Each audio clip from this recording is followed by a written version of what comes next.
No राज्येन गोविंदति भोगेन जीवितेन वा। ये सामर्थे कांक्षिते no राज्यम भोगा सुखानि च तैमेव स्मिथता युद्धे प्राणामस्त्यवत्तन्वा धनानि च आचार्य पितरः पुत्रास्तुतेव च पितामहः मातुलः श्वशुरा पौत्रा शालाः संबदिनस्तथा एतान् हस्तुमिच्छामि न तोऽपि मधुसूदन अपि त्रैलोक वैराज्यस्य है तो कि नु महीकृते निहत्य धातराष्ट्रान्न। का प्रीति स्यात् जनार्दन। हे गोविंद, हमें राज्य सुख अथवा इस जीवन से क्या लाभ, क्योंकि जिन सारे लोगों के लिए हम उन्हें चाहते हैं वे ही युद्ध भूमि में खड़े हैं।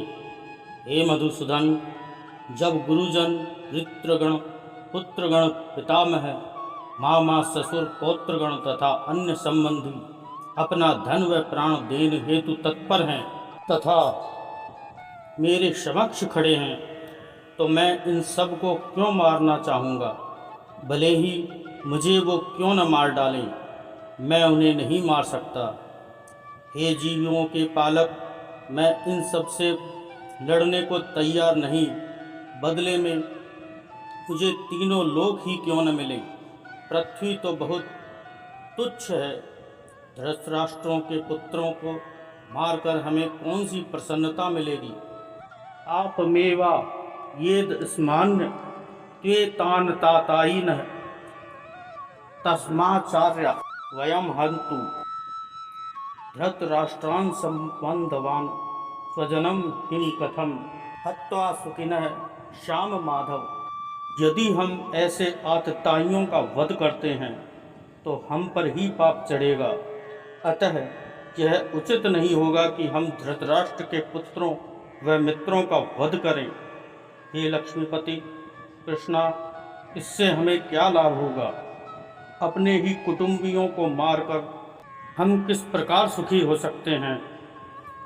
अहो बद्महत् पापम कर्तु व्यवसिता वयम युद्धाज्य सुख लोभेन हंतु स्वजन मुद्यतः। ओह, कितने आश्चर्य की बात है कि हम सब जघन्य पाप कर्म करने के लिए उद्यत हैं, राज्य सुख भोगने की इच्छा से प्रेरित होकर अपने ही संबंधियों को मारने पर आतुर हैं।